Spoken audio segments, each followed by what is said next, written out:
Good morning students. आज हम करेंगे कोऑपरेटिव ऑर्गेनाइजेशन के अंदर लिमिटेशंस। फर्स्ट आता है लिमिटेड कैपिटल। कोऑपरेटिव ऑर्गेनाइजेशन के अंदर कहते हैं कि is form by the people who have the limited resources.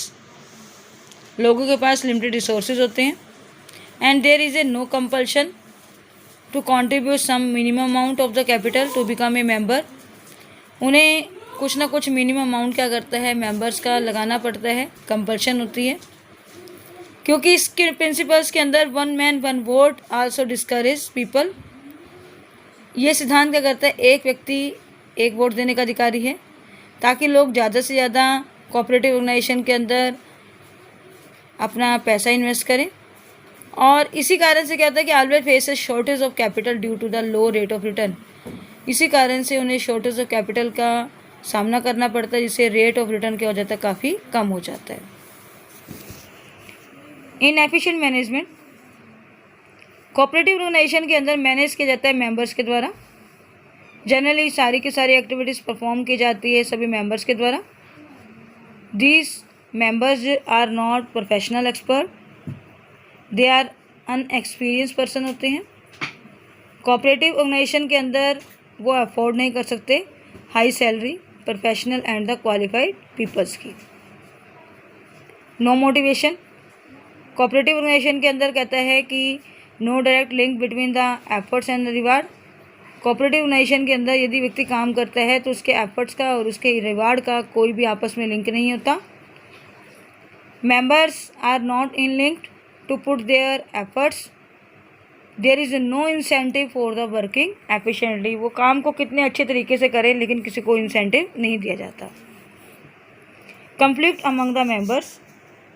Quite open कहता है, हम पढ़ाई क्या देखते हैं कि डिस्प्यूट होता है arising among the managing committee and the members in the cooperative organisation. आपस में झगड़े होते हैं मैनेजिंग कमेटी के और मेंबर्स के। मेंबर्स कहता है कि डिफरेंट सेक्शन ऑफ सोसाइटी के होते हैं। They have difference of opinion if any member follow rigid attitude. उनके ओपिनियन, उनके विचार अलग अलग होते हैं। यदि कोई भी मेंबर कहता है रेजिड, कठोर होता है उसका एटीट्यूड, तो इस कारण से क्या होता है, आपस में कन्फ्लिक्ट हो जाता है और डिस्प्यूट हो जाता है।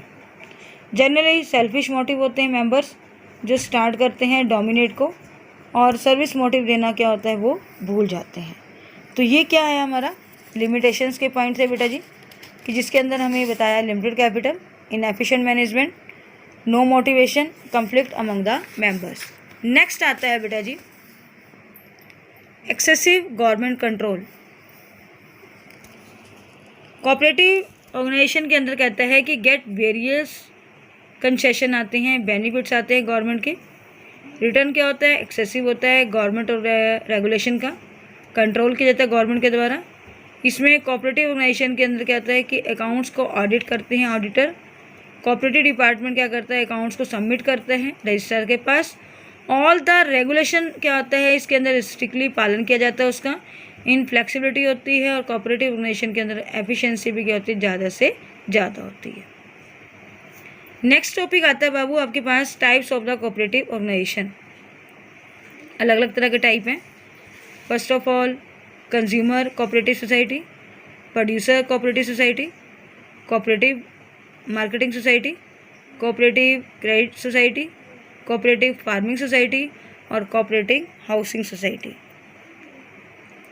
उसके बाद बेटा जी आपका टॉपिक दिया हुआ है कि दोनों के बीच में क्या क्या डिफरेंस है, पार्टनरशिप के बीच में और कोऑपरेटिव सोसाइटी के बीच में। देखिए एक बारी से पार्टनरशिप के अंदर क्या कहता है, नंबर ऑफ मेंबर्स कहता है कि पार्टनरशिप के अंदर फर्म के अंदर मिनिमम 2 मेंबर्स नेसेसरी हैं और maximum 10। In case banking business के अंदर आपके चलते हैं 10 और सिंपल बिजनेस में चलते हैं बेटा जी आपके 20।